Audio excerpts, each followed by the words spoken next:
Very good evening to all of you. On the behalf of team Natural Days Wellness, I literally welcome all the delegates. आज का जो हमारा question answer session है, सो बहुत ही अच्छे feedbacks आए। आपकी बहुत जो क्वेरीज रहती हैं डे टू डे प्रैक्टिस में रिगार्डिंग द शाह सूत्रा, वो इस लाइव क्वेश्चन आंसर सेशन में क्लियर होती हैं और हम पेशेंट केयर और अच्छे तरीके से कर पा रहे हैं। सो आपका कोई भी क्वेश्चन है शाह सूत्रा के रिगार्डिंग, आज के सेशन के रिगार्डिंग, आप चैट बॉक्स में टाइप कर सकते हैं और आप हैंड रेज करके भी अपना क्वेश्चन जो है वो ले सकते हैं। सो हमारा जो पूरा 6 मंथ का ये एक सेमी ऑनलाइन कोर्स रहता है शाह सूत्रा का, जिसमें कि हर एक चीज प्रैक्टिकली वीडियो स्पेक्ट से, चाहे पाइल है, फिस्टुला है, फिशर है, पीएनएस है, उसके बारे में बहुत डिटेल्ड में बताया जाता है। और अब पूरे भारतवर्ष में थाउजेंड्स ऑफ डॉक्टर्स ने अपनी प्रैक्टिस में शाह सूत्रा को ऐड ऑन किया है आफ्टर डूइंग दिस कोर्स। तो ये एक बहुत ही प्राउड मोमेंट्स रहते हैं। सो आपकी जो डे टू डे प्रैक्टिस में कोई भी क्वेरी है, आज के सेशन के रिगार्डिंग क्वेरी है, you can ask it in the chat box.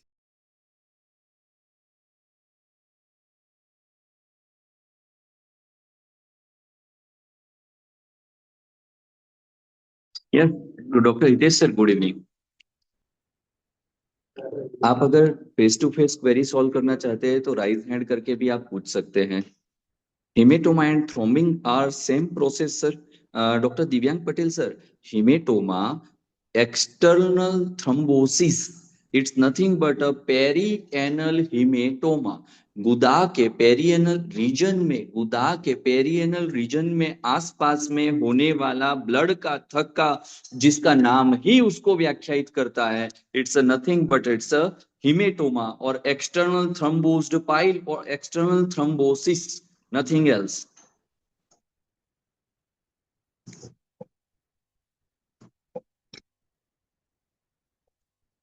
Sir अगर आपका कोई भी क्वेरी है, आप हैंड राइज करके खुद को अनम्यूट करके भी पूछना चाहते हो तो पूछ सकते हो।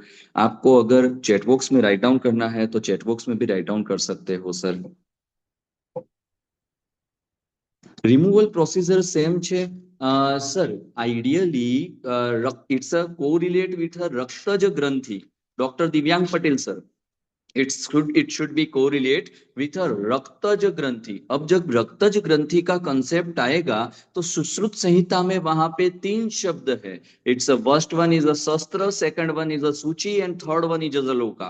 तो वहां पे अगर आपको जलोका यानी कि कोई क्रॉनिक हिमेटोमा है जो मल्टीपल लोब्यूलेटेड स्ट्रक्चर में सिचुएटेड है with a inflamed anal verge, then go for a jaloka. It will goes to a raktamokshan along with a chemical process of that jaloka, chemical salivation of that jaloka, which contain herudin, heparin, trypsin, chymotrypsin, xylocaine, as well as some antimicrobial drugs also. It will reduce that inflammation and it will liquefy that particular hematomic part. Otherwise, if patient comes with a small hematoma which is in a liquefied stage on a first day, you can go for a सूची। आप 18 number की needle ले लो, puncture करके उसको निकाल सकते हो। And third one is a शस्त्र। इन अ शस्त्र देयर शुड बी जो अष्टविध शस्त्र कर्म है उसमें से आप छेदन, वेदन, लेखन, पाटन कुछ भी कर सकते हैं इसमें। तो आप, मैं मोस्टली छेदन करके, भेदन नहीं करता हूं। भेदन यानी कि एक्सीजन, आपको पूरा का पूरा स्किन के साथ उस पार्ट के जो पोर्शन है उसको स्किन के साथ, बेस के साथ एक्सरसाइज करके निकालना है। But motive of our this surgery it's nothing but it's should be go for a removal of that hematoma by either incision and drainage or by a body mechanism. That particular skin will be ruptured and hematoma will be released only by IND and only by removal of that hematoma. Patient खड़ा होके ही बोलेगा कि बहुत sir मजा आ गया, मुझे बिल्कुल process से सेटिस्फेक्शन है। 10 मिनट का प्रोसेस 10 मिनट का प्रोसेस नहीं रहता है और पेशेंट आपको आराम से अच्छे से आशीर्वचन देके जाएगा। Sir how, doctor Aastha sir, what are different depend and different between deepan and pachan according to vata pitta kapha prakriti person in thrombosed pile cases? Okay, दीपन पाचन किस प्रकार से देना है वात पित्त कफ के हिसाब से? Doctor Aastha sir, it's a रक्तज ग्रंथि। अगर हम आयुर्वेद से कोरिलेट करना चाहे तो वह रक्त दृष्टि से होने वाली ग्रंथि है, तो उसमें दीपन और पाचन और अनुलोमन, इसके अलावा ideally we have to go for a दीपन पाचन औषध which are already mention in our classic. आप किसी भी दीपन पाचन का प्रयोग कर सकते हो, इसमें अगर आम पाचन भी दे दिया तो भी उसमें काम हो जाएगा।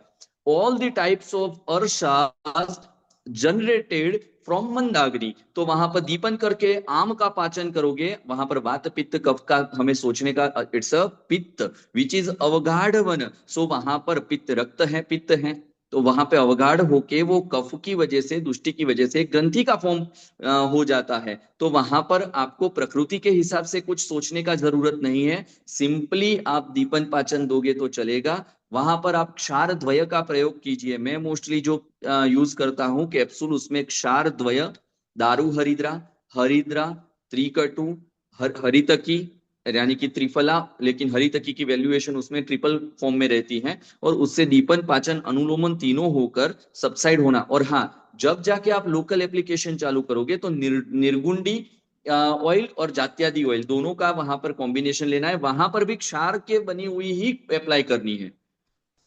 तो उस प्रकार से थ्रम्बोज्ड को कफ की वजह से अवगाढ़ित हुए रक्त यानी कि पित्त दुष्टि का कोरिलेट करके हमें करना है, और इसीलिए वहां पर शस्त्र सूची और जलोका का सुश्रुत में वर्णन है।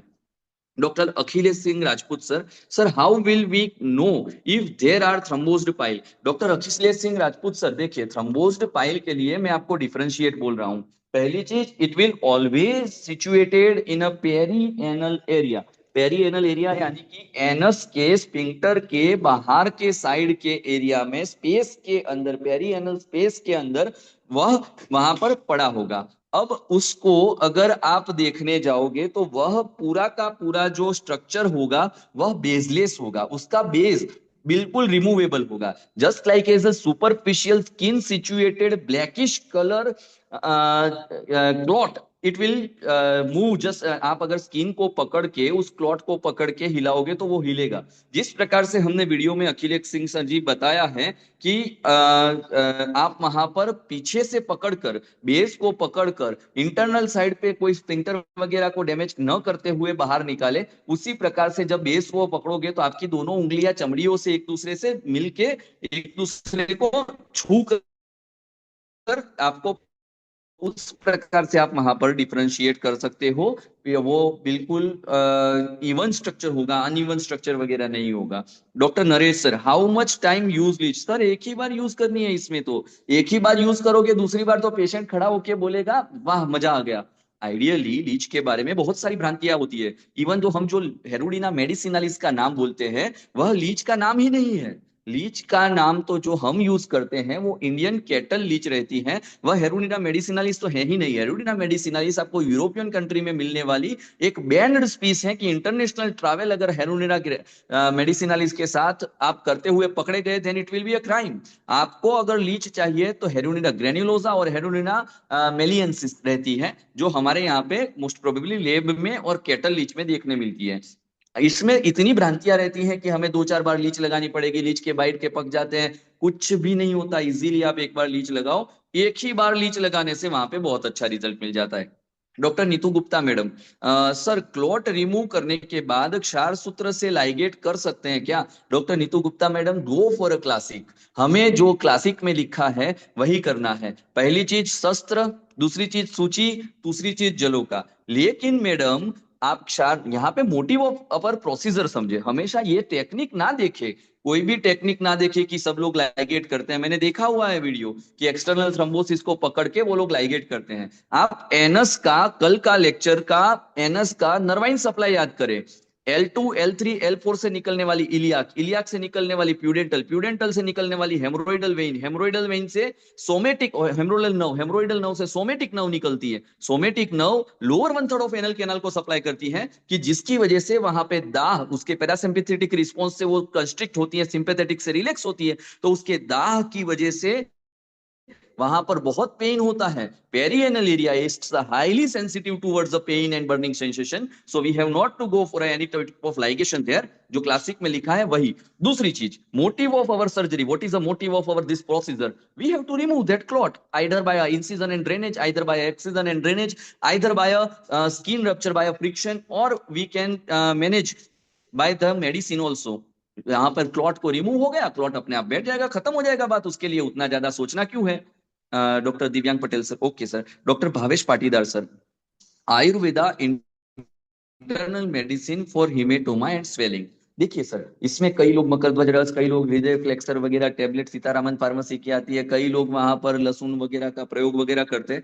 कुछ ना करो, दीपन पाचन अनुलोमन करो, अनुलोमन होगा अपने आप. वहां पे चलने को ज्यादा बोलो, स्टीट्स बाथ लेने को बोलो, घिसाव होगा, चमड़ी फट के क्लॉट रिमूव हो जाएगा अपने आप. हमें मोटिव ऑफ दैट पर्टिकुलर वो करना है कि उसको कैसे हम ठीक कर सकते हैं. ठीक करने के लिए क्लॉट को इधर फाड़ के बाहर निकालना है या समय दे के अंदर बिठाना है. तो फाड़ के बाहर निकालना है तो बस भारी चीज उचकना बंद करके उसको दौड़ना चालू करवाओ, स्किन रप्चर होके निकल जाएगी, अपने आप ठीक हो जाएगा. डॉक्टर जाहिद सर, फिस्टुला या पीएनएस में क्षार सूत्र करने के बाद कंजर्वेटिव ट्रीटमेंट एंड मैनेजमेंट बताएं. Doctor Zahid sir, fistula and PNS के अंदर अगर आप क्षार सूत्र करते हो तो वहां पे कोई एंटीबैक्टीरियल ड्रग की वगैरह जरूरत नहीं होती है, क्योंकि already you are dealing with unhealthy granulated tissue.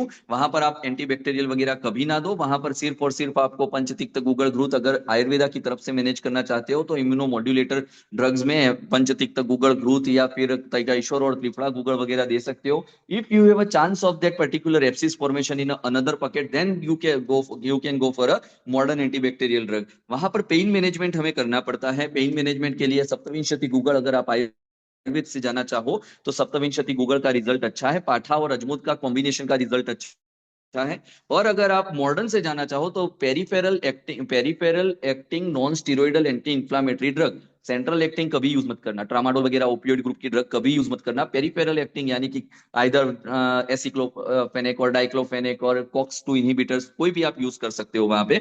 तो उस प्रकार से हमें यूज करना है. Up to 14 days prophylaxis में कई लोग देते हैं ऑफ्लोक्सासिन ओनिडाजोल, यानी कि वहां पे अनेरोबिक और ग्राम नेगेटिव बैक्टीरिया को हमें वहां पर अगर सोचते हैं कि कौन सी एंटीबैक्टीरियल यूज करनी है तो गुदा का पार्ट जो है वहां पे अनेरोबिक और ग्राम नेगेटिव बैक्टीरिया का सबसे ज्यादा प्रभाव रहता है. स्ट्रिप्टोकोकस एक ही ऐसा बैक्टीरिया में मिल सकता है पेरिएनल एब्सिस के अंदर. तो आपको अगर 14 दिन तक देते हैं, पाइल्स में मोस्ट प्रोबेबली मैं भी प्रिस्क्राइब करता हूं, फिस्टुला के अंदर मैं प्रिस्क्राइब नहीं करता हूं. मैं वहां पे पंचतिक्त गुगल घृत, एसिक्लोपेरा, रेवेप्राजोल वगैरह ही यूज करता हूं. 1.5 मंथ तक उसको कंटिन्यूअस लेक्सेटिव और लोकल एप्लीकेशन के लिए जात्यादि घृत या हिलोअंश या WH5 या कोई भी ऑइंटमेंट आप दे सकते हो. और पीएनएस है तो वहां पे तो सिर्फ पेन मैनेजमेंट करना है और कुछ करना ही नहीं है सर. और जाहिद सर, आपका क्वेश्चन था सेशन के एडिशन के लिए. सेशन के एडिशन का पूरा ख्याल रखा गया है. और आने वाले समय में देखो पूरे के पूरे सिस्टिक लेशन को कैसे अटेंड करना है. पीएनएस के बहुत ज्यादा ही कुछ चैप्टर ऐड करे हैं, बहुत एडिटेड कोर्स है, चिंता मत करो. राइसुद्दीन सर, हिमेटोमा रिलीज होने के बाद क्या फर्दर ब्लीडिंग हो सकती है और बाद में वुंड की चिकित्सा कैसे करनी है? डॉक्टर राइसुद्दीन सर, वुंड की चिकित्सा के लिए यहाँ पे हिमेटोमा जैसे ही रिलैक्स होगा, वुंड अपनी जगह पे स्किन टू स्किन चिटक जाएगा 10 मिनट दबा के रखने से. वहां पर ब्लीडिंग होने के चांसेस, अगर हिमेटोमा पहले 2 दिन के अंदर पेशेंट आपके हिमेटोमा पहले दिन ही पेशेंट आपके पास आ जाएगा तो उसके अंदर वापस ब्लीडिंग, क्योंकि यह हिमेटोमा बनने का कॉज ही वही है कि इंटरनल पाइल से ब्लीडिंग हो गई है और वहां पर इंटरनल पाइल से ब्लीडिंग होने के बाद बाहर नहीं निकला है, चमड़ी के नीचे पड़ा रहा है. तो जब जाके वहां पर अगर आप इंसाइज करोगे और अंदर 1-1.5 दिन नहीं हुआ है इंटरनल ब्लीडिंग हुए, पहले ही दिन पेशेंट आपके, तो वहां पे मेरे ही एक पेशेंट में अभी ब्लीडर कंटिन्यूअस चालू का चालू रहा. 2-3 घंटे तक उसने थोड़ा बहुत परेशान किया. सुचर कर देना है अगर ज्यादा लगे तो, लेकिन सुचर करने के बाद वापस वहां पे पेन और हिमेटोमा होने के चांसेस रहते हैं. लेकिन सबसे बेस्ट है हिमेटोमा निकालने के बाद 10 मिनट दबा कर बैठो. हिमेटोमा के बाद रिजोल्व, हिमेटोमा अगर दूसरे तीसरे दिन रिलैक्स किया है तो वहां पे ब्लीडिंग वगैरह के चांसेस कोई नहीं रहते. इंटरनल वेसल भी खुद को सील कर देती है. जबकि हिमेटोमा निकल जाने के बाद दबा कर बैठने से 10 मिनट में सब बंद हो जाना है. वुंड की चिकित्सा में कोई एक्स्ट्रा ऑर्डिनरी क्वेश्चन नहीं लिखना है. अपन जो मेडिसिन रूटीन, एक अनुलोमक द्रव्य, एक लगाने के लिए लोकल एप्लीकेशन, स्टीट्स बाथ, जरूरत पड़े तो एंटीबैक्टीरियल वगैरह, बाकी उसका कोई जरूरत पड़ता नहीं है. सुभद्रा सर, फ्रिक्शन से नहीं हुए तो इंसिजन लेकर कर सकते हैं क्या? And post operative doctor Subhadra madam देखिए, हमने पूरे सेशन में इंसिजन लेते हुए ही दिखाया है। फ्रिक्शन से तो वैसे भी नहीं होगा। ये तो कई पेशेंट ऐसे रहते हैं कि जिनको कुछ नहीं करवाना है, उनके लिए फ्रिक्शन का ऑप्शन है, बाकी फ्रिक्शन से कुछ नहीं होगा। और फ्रिक्शन करवा के आप फोड़ते रहोगे तो आप प्रैक्टिस क्या करोगे? तो हमें तो इंसिजन ड्रेनेज करना ही है, पेशेंट को कर देना है। आइडियल पेशेंट आया तो इंसिजन ड्रेनेज मस्त तरीके से कर देना है, तो उससे मस्त रिजल्ट मिल जाएगा। तो आप फ्रिक्शन के ऊपर ध्यान ना दे, फ्रिक्शन मैंने उसी के लिए बोला है कि भाई मोटिव ऑफ अवर प्रोसीजर समझाने के लिए। फ्रिक्शन से भी हिमेटोमा निकल जाता है क्लॉट बन के, वो अलग चीज है, वो हमें भी पता है, आपको भी पता है, लेकिन पेशेंट को पता नहीं है। अगर आप आईएनडी नहीं करोगे तो पेशेंट दूसरे डॉक्टर के पास जाके एक्सीजन करवा लेगा, तो इंसिजन ड्रेनेज करके उसको छोड़ दो। फ्रिक्शन के ऊपर ना जाओ, फ्रिक्शन उन्हीं पेशेंटों के लिए है जो आपको मना कर रहे हैं कि भाई कुछ ना करो। अगर आप में से किसी को माइक ऑफ करके भी पूछना है क्वेश्चन तो पूछ सकते हैं। सर आज थर्ड डिग्री पाइल किया, अच्छे से ऑपरेट। थैंक यू सर, मस्त हो जाता है। कॉन्फिडेंस लेवल बहुत पीक पे आएगा। आप सेशन चालू हुए हैं अभी तो वापस, आपने तो जिस बैच में श्याम सर वगैरह ने, श्याम सर से बाद में आपने ज्वाइन किया था, लेकिन फिर भी आपने जब जाके यहाँ से वापस जाके तुरंत के तुरंत पीएनएस वगैरह लेने चालू किए थे। बहुत अच्छा कर रहे हो सर, बहुत अच्छा जा रहे हो, करिए। सर अप्रोक्स कितने दिन में सही हो जाएगा फिर हिमेटोमा रिलीज करने के बाद? डॉक्टर अजय सर, कभी कभार, it's a good question, haematoma कभी कभार रिलैक्स करने के बाद भी, रिलीज करने के बाद भी वापस भरता है, लेकिन वह भरेगा सही, लेकिन पेन नहीं होगा। क्यों नहीं होगा? उसकी स्किन का टेंस चला जाता है। तो स्किन का बाहर का वुंड यानी कि रास्ता मिल जाने की वजह से पहली चीज सीरम एंड माइक्रो ऊजिंग वहां से निकलता रहेगा, तो वहां पे वापस होने के चांस बहुत कम रहेंगे, वापस छोटा मोटा हिमेटोमा वहां पे बनेगा। तो उसको भी वे ऑफ ड्रेनेज मिल गया है, तो वो पेन नहीं करेगा, और यह पूरा का पूरा बहुत अच्छे से सही हो जाएगा। पहले ही दिन से पेशेंट को पेन कम हो जाएगा और 2-5 दिन में वुंड बिल्कुल अच्छे से भर जाएगा, डॉक्टर अजय सर। और कोई भी क्वेश्चन है, कोई आपको पूछना है, हैंड राइज करके पूछना है, तो आप बिंदास आप हैंड राइज कर सकते हैं।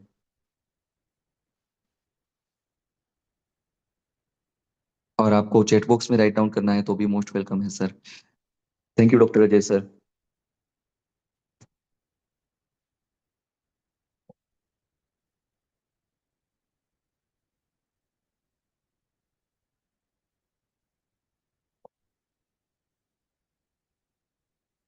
किसी भी डॉक्टर की कोई क्वेरी है तो आप पूछ भी सकते हैं, और चैट बॉक्स में भी डाउन डाउन राइट डाउन कर सकते हैं। सर लाइगेशन के बाद का post operative management, yes doctor, अगर आपने लाइगेशन पाइल्स का किया है 2 दिन पहले का जो आप बता रहे थे, थर्ड डिग्री के पाइल का अच्छे से ऑपरेट किए हैं, तो आप उसको ऑफ्लोक्सासिन ओनिडाजोल, एंटीबैक्टीरियल एंटी माइक्रोबियल ड्रग वहां पे दे ही देना है।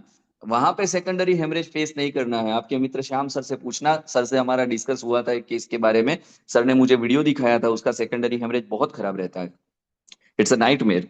तो पहली चीज आपको वहां पे ऑफ्लोक्सासिन ओनिडाजोल कंटिन्यूअस 14 डेज, कंटिन्यूअस 14 डेज तक आपको एसिक्लोपेरा वगैरह कोई भी एक peripheral acting non steroidal anti inflammatory drug, कोई रिबिप्राजोल वगैरह भी दे दो। साथ में क्रिमालेक्स सिरप या फिर स्वादिष्ट विरेचन या कोई भी पंचसकार जो भी लेक्सेटिव पेशेंट के बॉडी के हिसाब से आप दे दीजिए। लोकल एप्लीकेशन के लिए लिग्नोकेन सुक्राफेट और मेट्रोनिडाजोल का combination, otherwise you can go for अ वासु का कुलोन जो आता है वो भी दे सकते हो, जात्यादिग्रित भी दे सकते हो। इसमें से कोई भी प्रोटोकॉल फॉलो कर सकते हो। अगर आप प्योर पैथी से करना चाहो तो आप वहां पे सप्तविंशति त्रिफला परिशोर गुगड़ या फिर पंचतिक्त, दोनों में से दोनों साथ में, या फिर पंचतिक्त गुगड़ द्रुत टेबलेट बेस में दो।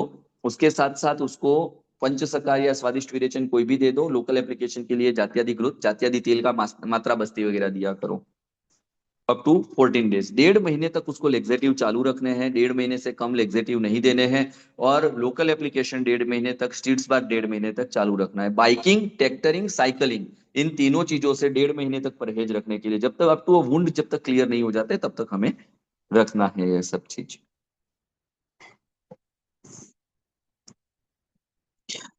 और कोई भी क्वेश्चन है तो डॉक्टर नरेश सर।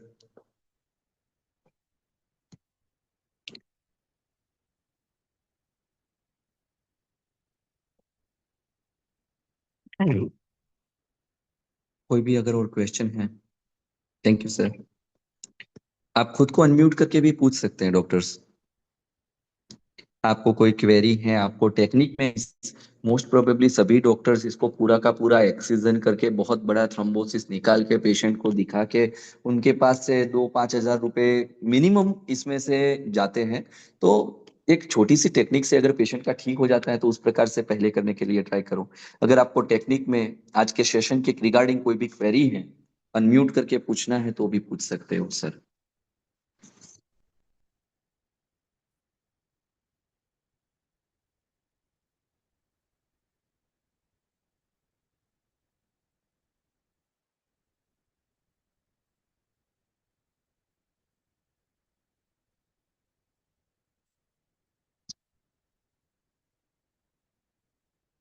अभी तो जो ये जो चालू हुआ है ये स्टार्टिंग के बहुत कम वैसे छोटे मोटे लेक्चर हैं, पीछे आएंगे जो बड़े लेक्चर्स हैं वो हर एक लेक्चर को इन डिटेल पढ़ाया जाएगा। संहिताओं में से निकाले हुए कंसेप्ट आपको दिखाए जाएंगे। आपको यही लगेगा कि यह सब चीजें जो मॉडर्न में पढ़ी है, और मॉडर्न अगर आप में से कोई क्षार सूत्र करता भी है तो उसको ये लगेगा कि ये साला कर रहे थे, पता नहीं था अब तक की सुश्रुति बोल के गया है।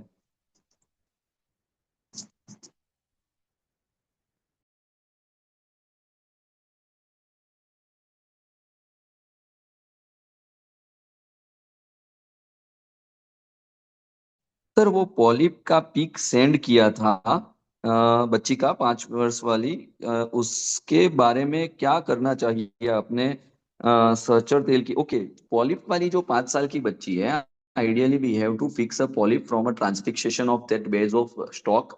लेकिन वहां पर अगर आपको पॉलिप को दूसरा एक तरीका है, बंगोली तरीका, वो इजी है और बहुत अच्छे तरीके से हो जाता है। बच्ची को संडास जाने की पोजीशन में बिठाओ, उसको जोर करने के लिए बोलो, पॉलिप जैसे ही बाहर आए बार बार थ्रेड से पहले से लूप बना के रखो, उस लूप को पॉलिप के बेस के ऊपर अच्छे से बांध दो, अवास्कुलरिटी मिलेगी, पॉलिप अपने आप निकल जाएगा, हमें कुछ करने का जरूरत नहीं पड़ेगा। सहचर तेल की मात्रा बस्ती और रेगुलर आप अगर दीपन पाचन अनुलोमन करोगे तो धीरे धीरे वो ठीक हो जाता है। वो पॉलिप कभी कभार गुदा के पार्ट पे ही स्ट्रेंगुलेट होके निकल जाता है, लेकिन यह स्टैंडर्ड प्रोटोकॉल है कि ट्रांसफिक्स करके कट करो। दूसरा प्रोटोकॉल वो है कि पॉलिप को नीचे जाके विदाउट एन करवाओ, पॉलिप जैसे बाहर आए लूप बना और पॉलिप बहुत अच्छे से गिर जाएगा 2-4 दिन में।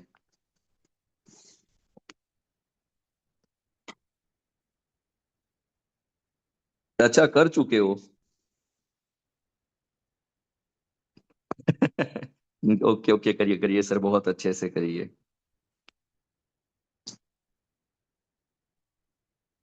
तो उसमें ये ध्यान रखना पड़ता है कि कहीं पे हम लोग विदाउट एनेस्थेशिया आगे बढ़ रहे हैं, छोटा बच्चा है, स्ट्रेन करते समय अगर उसने कहीं पे वापस जोर अंदर खींच लिया या फिर कोई ऐसी चीज की जिसके अंदर उसको स्ट्रेच करके पॉलिप टूटा या वैसा कोई नाइटमेयर हुआ, तो समझ लो गए।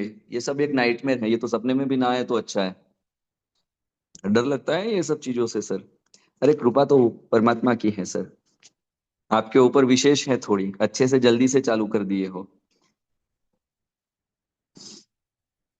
और कोई भी क्वेश्चन है सर चैट बॉक्स में राइट?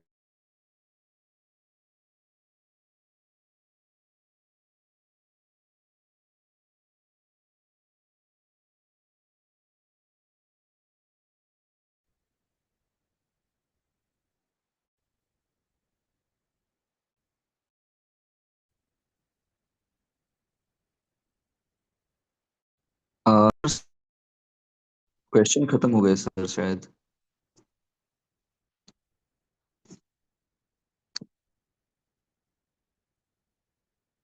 सीवियर ब्लीडिंग कैसे कंट्रोल करे, सूचर लेना सही होता है? Yes sir. Doctor Zahid sir, अगर वहां पर सीवियर ब्लीड हो रहा है किसी भी केस में, then we have to go for either cauterization, और we have to go for a bipolar, और we have to go for a suture material ligation.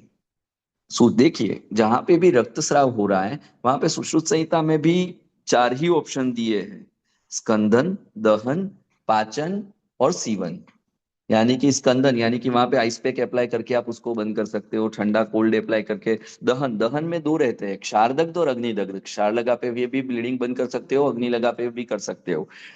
पाचन, पाचन में रक्त पाचक औषधियों का वहां पर अप्लाई करके भी आप कर सकते हो। और सीवन, संधान और सीवन, वहां पे 21 नंबर के जो षष्टि विधि उपक्रम में है सीवन कर्म, जिसमें 4 प्रकार के सूचर बताए गए हैं। पहला सूचर है वेली तक, दूसरा है गोफणी का, तीसरा है तुन्न सेवनी, और चौथा है रुजु सूचर। तो उस चारों में से किसी भी प्रकार का सूचर लेकर आप उसको बंद कर सकते हो।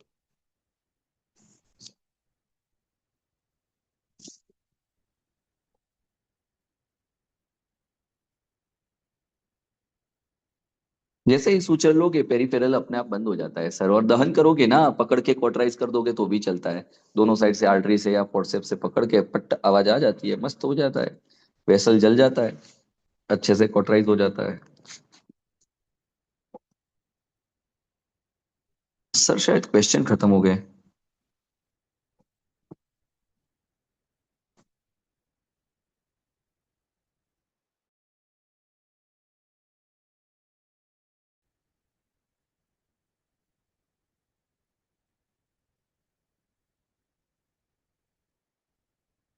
और कोई भी question?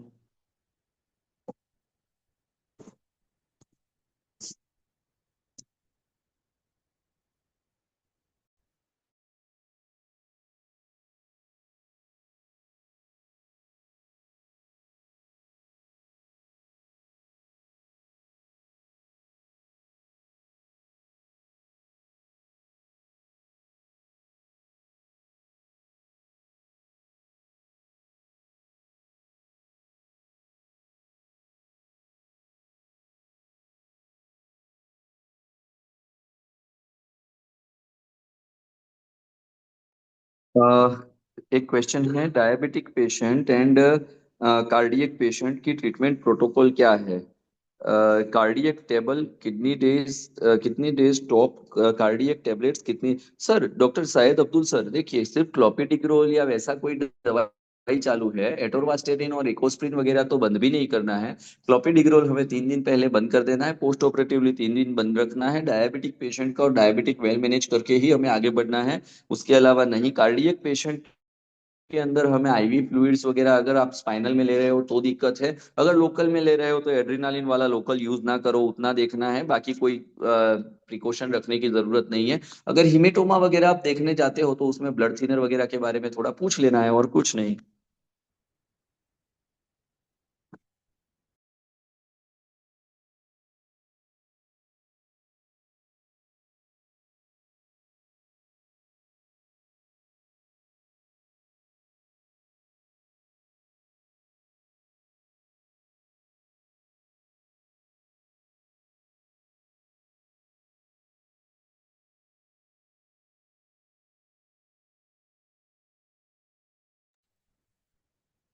Doctor Zahid sir, sir आप प्योर एनोरेक्टल प्रैक्टिस करते हैं या सभी प्रैक्टिस चलती है? सर हमारे यहाँ पे जलोका वगैरह का तो ब्रीडिंग भी कर लेते हैं हम। अग्निकर्म, जलोका, उच्चारण, जो चाहिए आ जाइए आप एक बार। Sir once patient repeat the protocol of cardiac patient. Doctor Srinu sir, देखिए if patient having a stenting stent है या बाईपास करवाया है, तो वहां पर आपको कार्डियक मेडिसिन के लिए जो क्लोपिडिग्रोल वगैरह है उसको स्टॉप करना पड़ता है। बाकी एटोरवास्टेटिन, इकोस्प्रिन वगैरह आपको चालू, स्टेटिन ग्रुप ऑफ ड्रग कोई भी चालू रखना है, इकोस्प्रिन वगैरह भी चालू रखना है। बिफोर 3 डेज ऑफ ऑपरेटिव वहां पर हमें ब्लड प्रेशर वगैरह कैसे है वो देखकर मैनेज कर लेना है। आईवी फ्लूइड्स वगैरह वहां पे नहीं देना है, वहां पे लोकल एनेस्थेशिया में हो सके तब तक उसमें काम करो। ब्लॉक देकर करो। लोकल एनेस्थेशिया में भी विथ एड्रेनालिन वाला हो सके तब तक इसमें कार्डियक पेशेंट में प्रीफर करना मैं अवॉइड करता हूँ, मैं प्लेन लिग्नोकेन से दे देता हूँ। क्लोपिडिग्रोल वगैरह before 3 days and after 3 days वहां पर हम बंद करके चालू कर देते हैं। वहां पर कोई एक्स्ट्रा ऑर्डिनरी प्रोटोकॉल हम फॉलो नहीं करते हैं। लेकिन फिर भी जरूरत पड़े तो एमडी मेडिसिन साथ में है, उसका रेफरेंस करवा देना है।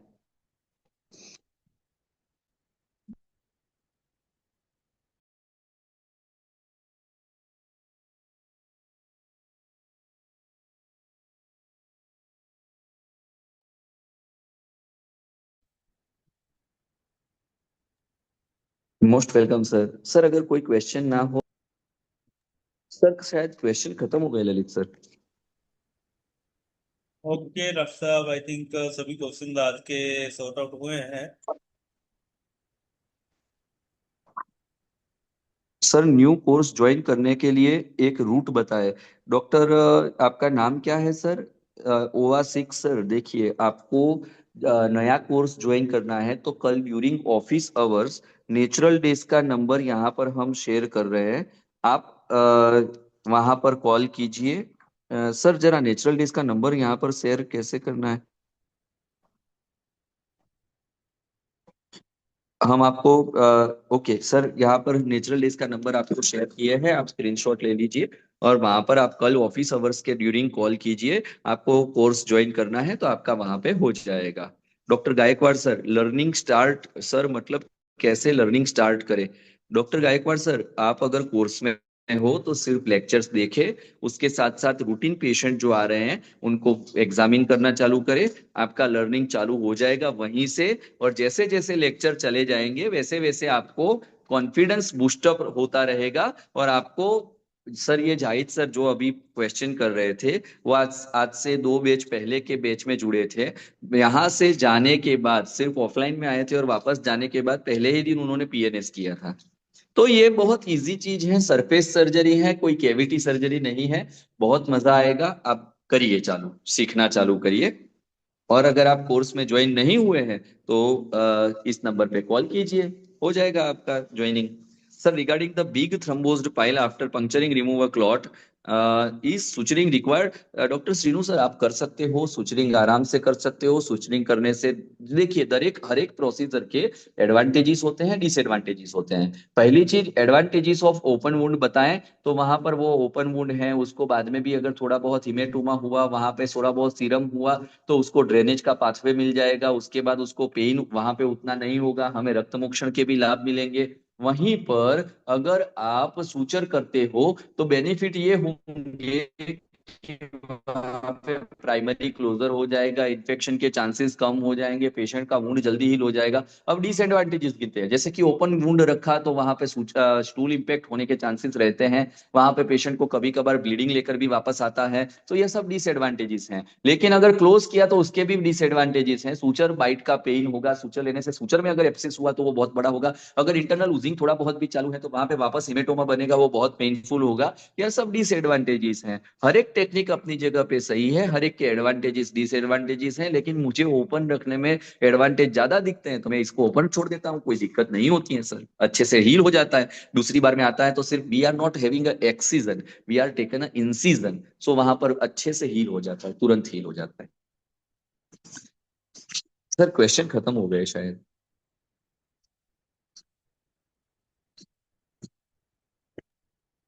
थैंक यू डॉक्टर श्रीनो सर, खत्म हो गए सर क्वेश्चन। ओके डॉक्टर साहब, good night, good good night night to all sir, the good night participant. Sir. मिलते हैं next Monday. Have a nice day, bye bye, good night.